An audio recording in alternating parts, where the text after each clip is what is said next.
Yeah, this is real simple. I mean, this is real simple, Greg. We cannot sit out elections. These people are able to do what they do because we are not mobilized, we are not organized, we are not maximizing our power, and the numbers are there. Okay, the number of registered Democrats in Texas actually outnumber registered Republicans. But you have massive numbers of people who are Black and Latino who simply are not registered to vote. And people are accepting of this. And these people, they are tyrants, they are dictators, they are petulant children.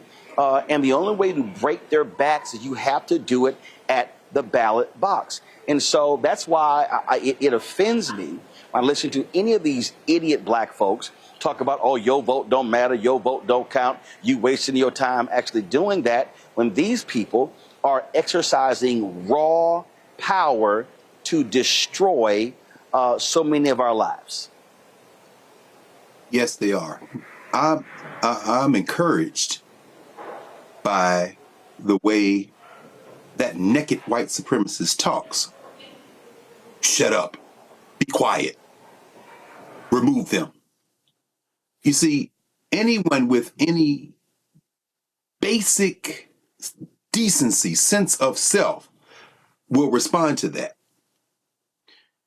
We can ignore and should ignore rather than trying to argue with those who would say your vote doesn't count.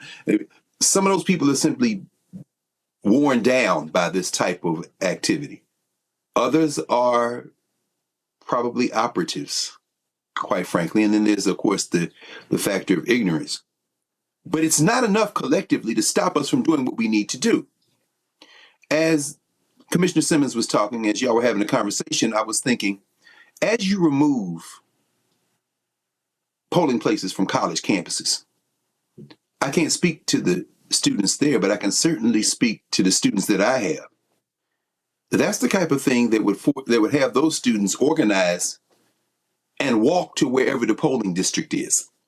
I'm very encouraged by Commissioner Simmons. I think that as we see elected officials all over the country, including there in Texas, begin to match that energy, that's how you break their backs.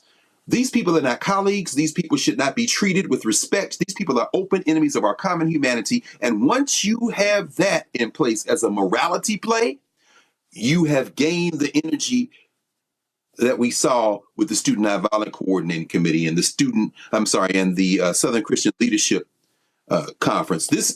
We've got real enemies, and we should treat them as enemies.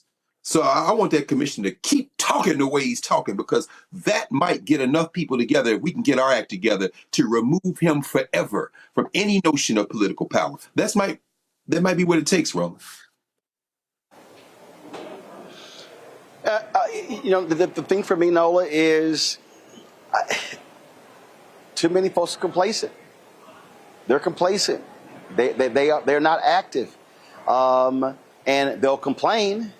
They'll say, "Oh, this is a doggone shame," but they actually won't do it. And listen, you have a special election taking place in November, but you've got more elections taking place in 2026. I am telling people they need to be right now. There should be constant town halls and gatherings, and I always talk about how the strategy has to be inform, enlighten, and educate. It has to be there. We see what's happening in Tarrant County. We see what's happening in the state capitol in Austin, Texas. We see what's happening in the nation's capital. If people are not focused and motivated to change this, and with the craziness happening, you got dumbass Donald Trump talking about he's going to be traveling with the National Guard around D.C. tonight. And then I don't know what the hell is going to get people to get off their asses and do something to change it.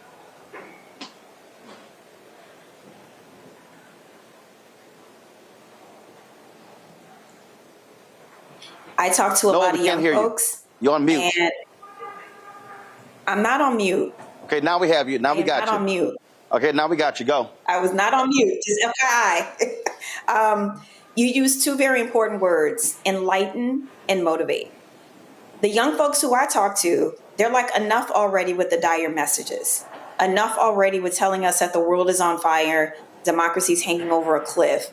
What about something that's going to get us motivated, get us excited, get us energized? Greg made a really good point about match that energy. Yes, that plays really well. The base is saying that right now. Yes, you got to get in there and you got to put foot on neck. But in addition to that, there has to be something else beyond just countering Trump, beyond countering MAGA. What are voters being offered? What are they being motivated to get, from their homes, their safe havens, and, stop watching YouTube and go out to vote? Because a lot of young folks, I can tell you, they just think it's all the same. So with that information, with that data, that tells me, yes, it's a messaging issue, but it's larger than that. Because like you said, it's about motivation. And it is not motivating to constantly tell people, give them these dire messages. We got to do something else. Yeah, but here's the thing, Joy. It's very simple. Okay, we can talk about messaging all we want to, but those very same people are seeing things being taken away. They're seeing Medicaid being taken away. They're seeing student loan debt relief being taken away. They're seeing the impact of tariffs. They're seeing prices go up. So at some point, people are going to have to recognize that they have to also be self-motivating to actually change something. I think that's right. I mean, the only thing I would say different than what Nolan was saying was that, yes, we need to have a positive affirmative message that says, this is what you're voting for, right? But the best thing we have going for us sometimes is the cravenness of this Trump administration and their acolytes, federal, state, local.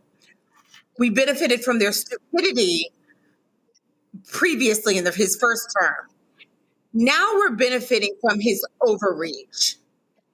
He is making the case for us more than we could ever do ourselves. We told them this was going to happen. There was plenty of evidence. He told them it was going to happen. But there is nothing like seeing it yourself. Your family losing your Medicaid, you losing your job, your business closing, your polling place closing, your favorite district or member being disfranchised or gerrymandered out. That's where we are.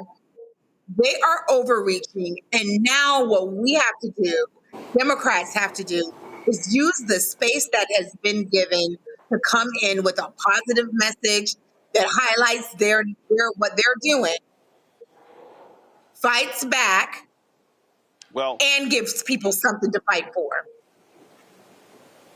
Gotcha. Well, I'll tell you right now, as long as people are sitting out, they're going to run the table. As long as they have the power, they're going to attack. And folks had better understand that it's not just in D.C., it's not just in Texas, it's happening elsewhere. Hello, I'm Isaac Hayes III, founder and CEO of Fanbase. Listen to what I'm about to tell you. The window to invest in Fanbase is closing. We've raised over $10.6 million of our $17 million goal.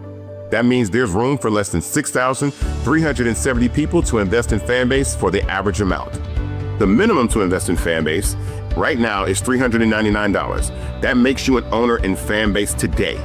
Go to startengine.com/fanbase to invest. Why? Because current social apps have taken advantage of users for far too long, with content suppression, shadow banning, harmful racist content, and no real tools for monetization and equity. Fanbase has over 1.4 million users and counting, allowing anyone to reach all their following and monetize their content from day one. Social media is the new TV, and whoever owns the apps that distribute that content have the opportunity to own potential billion-dollar companies. While big platforms with uncertain futures are failing to serve their users, Fanbase is stepping up to fill the gap. Don't wait until it's too late. Invest now, invest for yourself and your future. Go to startengine.com/fanbase and own the next generation of social media.